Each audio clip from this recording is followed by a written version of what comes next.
Story Corner, presented by Jennifer.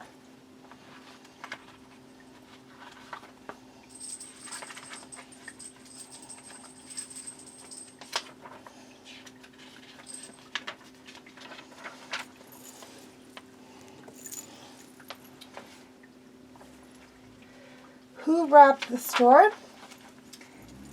The woman robbed the shop. Attempting to outwit the police, she ducked inside the break room instead of fleeing the store.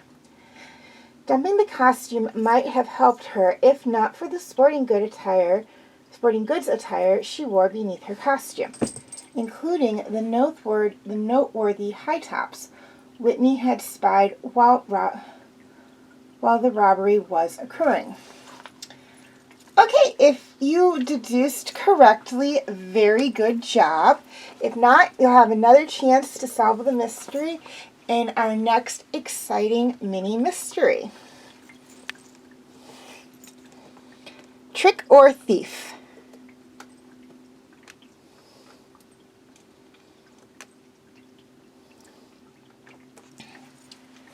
Detective Anna Blake entered the jewelry store to find the forensic team at work as the mall security guard, Bob Shaw, watched attentively from the doorway.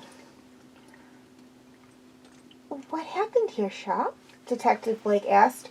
"I'm not sure," he admitted, scratching his head. "Tonight was the mall's trick-or-treat event, where the kids from town dress up in their costumes and go from store to store getting candy. After all the store shut down, I made sure all the little ones had left. I was making my rounds when I noticed the glass door to the jewelry store was still open. I walked in and there was a girl lying on the floor, unconscious. I found that white cloth by her head," he sighed. "Chloroform?" Blake asked. Shaw nodded. "Then what?" "I picked the girl up and took her into the back room to the sofa and called the police. I did a quick look around and noticed the display case at the front of the store was empty, but the key was still in the lock." "Any idea who could have done this?" Blake asked. "No way to be sure," Shaw answered. Besides the kids and their parents here tonight, there were lots of senior citizens walking the mall. Maybe one of them saw something." "Could one of the seniors have been the thief?" Blake asked. Shaw shook his head. "Likely not, but I suppose it'd be worth it to ask."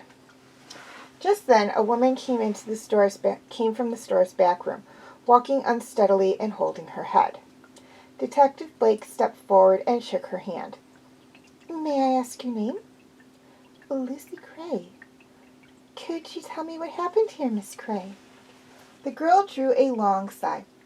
"I went into the back room, putting today's money in the safe after the trick-or-treaters left. I guess I forgot to close and lock the door. It was a careless thing to do, but I've only worked here a week, and the mall seemed like a safe enough place." She glanced down at her hands.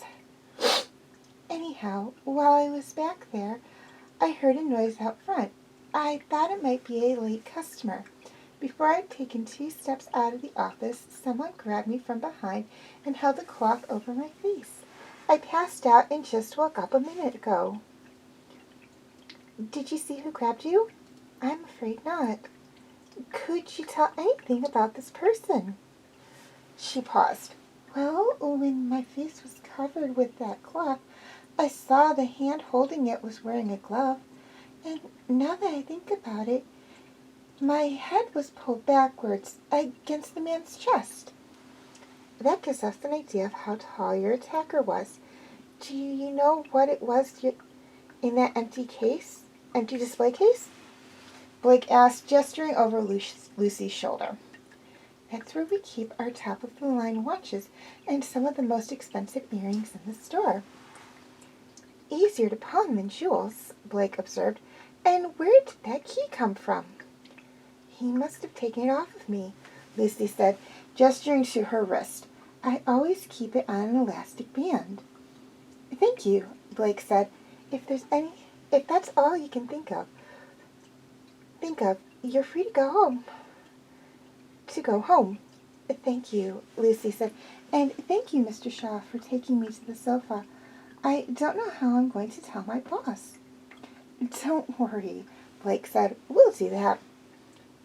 Now what? Shaw asked. We interviewed the seniors at the senior mall walkers to see if they noticed any. We interview the senior mall walkers to see if they know anything. That won't be necessary, Blake said, smiling. I already know who did it.